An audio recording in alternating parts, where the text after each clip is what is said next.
Olá pessoal, tudo bem? Muito prazer, eu sou o professor Giordano e hoje eu vim trazer mais uma dica para você. Bom, agora vamos trabalhar com atualidades. Vamos pegar 3 tópicos que foram e continuam sendo muito importantes ao longo de 2013 e 2014. O primeiro deles, os protestos na Venezuela. Nós temos que lembrar, pessoal, que esses protestos, eles ocorrem principalmente por uma metade ou um pouquinho menos do que a metade da população venezuelana que sempre foi contrária a Hugo Chávez. Vamos lembrar que Hugo Chávez governou a Venezuela do final dos anos 90 até 2013, quando ele faleceu, e o seu vice, Nicolás Maduro, assumiu o poder. Claro que a oposição reivindicou e eles fizeram eleições e ele foi eleito democraticamente o novo presidente venezuelano. Mas por que esses protestos ganharam uma amplitude tão grande na Venezuela? Pelo momento econômico ruim, uma inflação que passa da casa dos 55% e também um desabastecimento dos produtos básicos da população. Então, são motivações políticas associadas também a uma situação econômica não favorável. Bom, vamos mudando agora de assunto. Ucrânia. Esse assunto ele tá bombando agora, né? Ucrânia, pessoal, vamos lembrar o seguinte: a Ucrânia, ela era uma das repúblicas da União Soviética. A principal república era a Rússia. Nós temos que lembrar que, historicamente, a Ucrânia sempre teve uma relação umbilical com a Rússia, certo? Vamos associar que a Ucrânia está dentro do arco de influência da Rússia e a expansão da União Europeia, ela vem da Europa Ocidental em direção à Europa Oriental, o leste europeu. O que acontece? Por que a Ucrânia estava em chamas por um bom tempo? Porque o presidente ucraniano, certo? Ele era pró-Rússia e ele não queria assinar um tratado de integração com a União Europeia.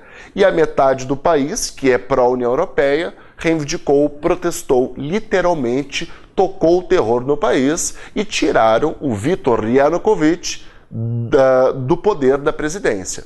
O que aconteceu depois, pessoal? Saiu o presidente ucraniano, o outro presidente que assumiu assinou esse tratado sim de integração. Só que a Rússia, que sempre teve uma relação política muito ligada com a Ucrânia, ela fez algumas retaliações. A primeira delas, a Crimeia. A Crimeia é uma república autônoma da Ucrânia, certo? O que ela fez? Um referendo. E quase 100% das pessoas votaram pela saída da Ucrânia e agora a Crimeia faz parte da Rússia. Isso mesmo, a moeda e o fuso horário já é russo. Só que tem que ver um detalhe. Todo o leste ucraniano tem uma maioria russa. O que acontece? Nessa metade da Ucrânia com maioria russa, nós temos vários protestos, movimentos separatistas. Nós temos 2 províncias, Lugansk e Donetsk, que já se autoproclamaram independentes da Ucrânia. Porém, o governo ucraniano não reconheceu.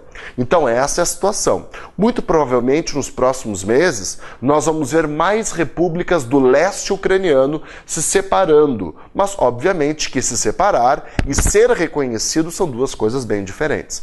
Vamos lembrar que o avião que recentemente caiu da Malaysia Airlines, ele caiu no leste ucraniano, numa região de conflito entre separatistas pró-Rússia e o governo ucraniano, que a princípio está ao lado da União Europeia. Certo, pessoal? E outra coisa importantíssima, não te esquece, isso é o principal.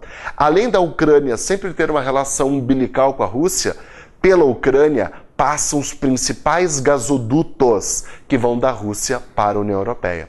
Perder a Ucrânia para a União Europeia é a Rússia perder o seu calcanhar de Aquiles. Não te esquece, essa disputa ela é principalmente uma disputa energética.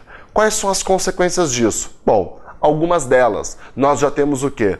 Algumas retaliações econômicas, sanções econômicas. Mas a Rússia disse o seguinte: pode fazer isso. O que está em jogo é muito maior do que algumas sanções econômicas. Certo, pessoal? Lembrando que isso está acontecendo, hein? E nos próximos meses veremos mais notícias atuais sobre esse assunto. E para finalizar, Israel e Palestina. Mais um conflito na faixa de Gaza. O que é importante vocês lembrarem, a faixa de Gaza, assim como a Cisjordânia, são 2 pedaços, digamos assim, do território palestino. Para a ONU, a Palestina não é um país. Ela não reconhece como um país, mas sim como um território. O Estado de Israel existe, sim, e ele foi criado no período posterior ao fim da Segunda Guerra Mundial. O que acontece? A faixa de Gaza é uma área de pouco menos de 400 quilômetros quadrados, com quase 2 milhões de pessoas morando ali. Então esses conflitos que nós temos, por que eles têm caráter de massacre, de genocídio? Porque é uma região muito densamente povoada. E obviamente que o Hamas, que é um grupo político que não aceita a existência de Israel, é o seu principal opositor. Então nessa disputa nós temos uma desigual distribuição de forças, o que nós podemos perceber. Lembrando, pessoal, que o conflito Israel-Palestina principalmente ocorre na faixa de Gaza, certo? Então tá, quero saber mais? Vem aqui para Verbo Enem para a gente saber mais questões sobre isso. Um grande abraço e até mais.